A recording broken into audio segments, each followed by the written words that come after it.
अस्सलाम वालेकुम दोस्तों, मेरा नाम सलमान अदीब है और आज हमारे एडोब फोटोशॉप का प्रैक्टिकल नंबर 11 है। तो जिसमें मैं आपको बताऊंगा how to type Urdu text in Adobe Photoshop, कि हम उर्दू जो है एडोब फोटोशॉप में कैसे लिख सकते हैं। जैसे कि यहाँ पे मैंने एक छोटी सी एग्जांपल दी हुई है, तो इस तरह से हम उर्दू को जो है एडोब फोटोशॉप में लिख सकते हैं। तो चलें स्टार्ट करते हैं अपना टॉपिक। तो सबसे पहले मैं यहाँ पे आपको एडोब फोटोशॉप ओपन करके दिखा देता हूँ। यहाँ पे मेरा एडोब फोटोशॉप ओपन है और उसके बाद अगर आपने उर्दू टाइप करनी है तो आपको एक छोटा सा प्लग इंस्टॉल करना पड़ेगा जिसका नाम है पक उर्दू इंस्टॉलर। तो आप इसके ज़रिए भी उर्दू लिख सकते हैं। जैसे कि यहाँ पे मेरे पास इंस्टॉल है, यहाँ से आप उर्दू की लैंग्वेज आपके पास पहले से आ जाएगी। तो ये मेरे पास ऑटोमेटिकली इंस्टॉल हुआ है, मैंने विंडो अपडेट की थी जिस वजह से इसमें अभी उर्दू की लैंग्वेज यहाँ पे शो नहीं हो रही। आप लैंग्वेज में जाके वहाँ से सिलेक्ट कर सकते हैं उर्दू की। तो यहाँ से अगर आप लोग उर्दू टाइप करेंगे तो यहाँ पे सही नहीं होगी। जैसा कि हम अगर ओपन करें इन पेज ओपन करें, यहाँ पे हम जैसे टाइप करते हैं, जैसे सिंपली हम मैसी टाइप करते हैं वैसे टाइप करें तो यहाँ पे उर्दू टाइप हो जाती है। जैसा कि मैं अपना नाम इंग्लिश में यहाँ पे लिखूँगा लेकिन यहाँ पे उर्दू में लिखा जाएगा। तो मैं आपको लिख के दिखा देता हूँ।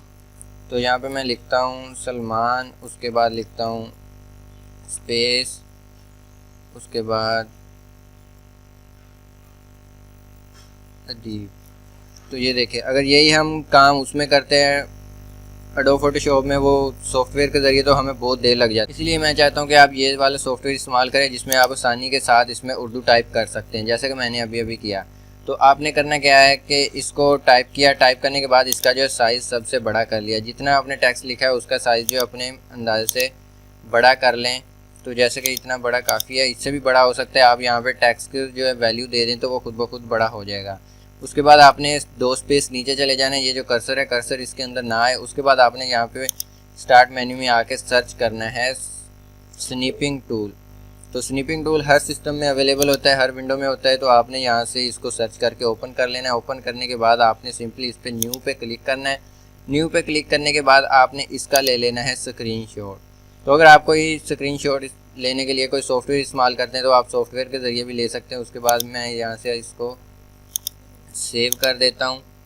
सेव करने के बाद यहाँ पे मैं अपना ही नाम दे देता हूँ और उसके बाद ओके कर देता हूँ। ओके करने के बाद इस तरह से आप कोई भी यहाँ पे उर्दू टाइप करके उसको जो है इस तरह से स्क्रीनशॉट लेके सेव कर लें। पहले सेव करने के बाद आपने करना क्या है कि जहाँ पे आपने स्क्रीनशॉट सेव किया है आपने वो वहाँ पे जाना है। जैसा कि मेरा पिक में चला गया और उसके बाद यहाँ पे सलमान अदीब जैसे ये आ गया।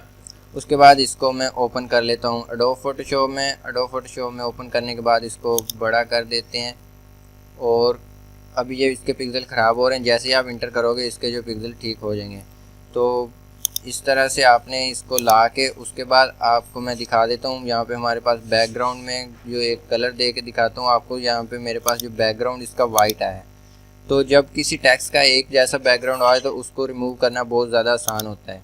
जैसे कि मैं आपको यहाँ पे ये देखें, ये इसका बैकग्राउंड वाइट आ गया है। तो इसको हमने रिमूव कैसे करना है, हमने इधर रेज़र टूल पे जाना है और सबसे नीचे वाली मैजिक रेज़र टूल पे क्लिक करना है और यहाँ पे पहले वो लेयर सेलेक्ट कर लेनी है जिसकी हमने बैकग्राउंड रिमूव करना है। यहाँ पे अभी आप देख सकते हैं कर्सर चेंज हो गया, यहाँ पे रेज़र नहीं आई। तो उन्होंने कहा है कि ये जो है स्मार्ट यानी एक ऑब्जेक्ट नहीं है। तो हमने क्या करना है, इस पर पहले क्लिक करना है। क्लिक करने के बाद ओके करेंगे तो ये देखें जो ऑब्जेक्ट हमारा जो है सही हो गया।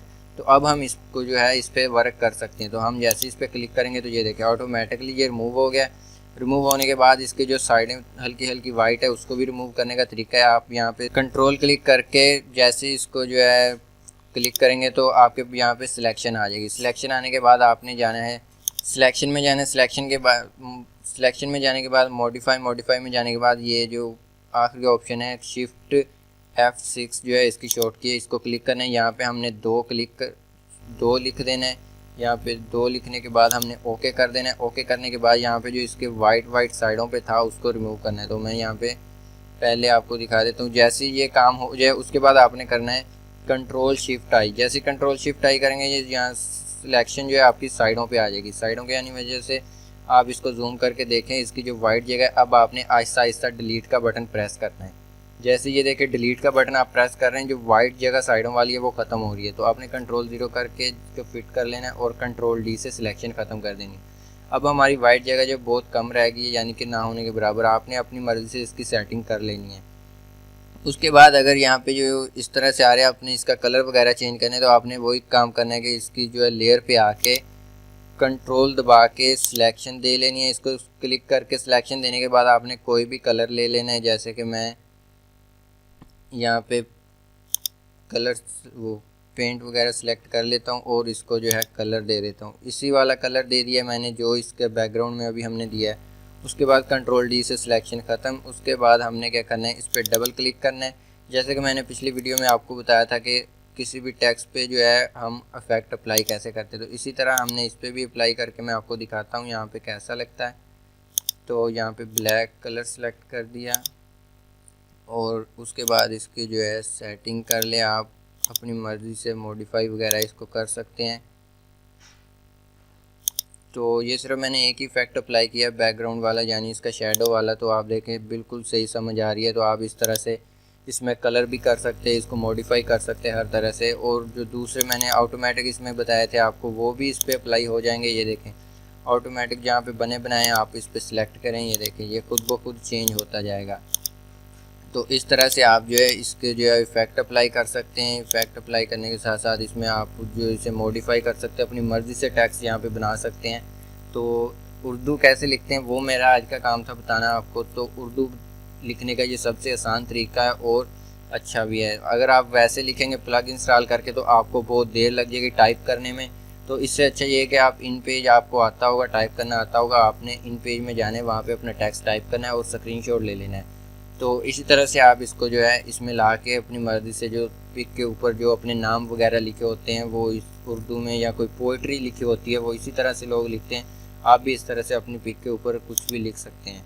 तो मिलते हैं नेक्स्ट वीडियो में, तब तक के लिए खुदा हाफिज़।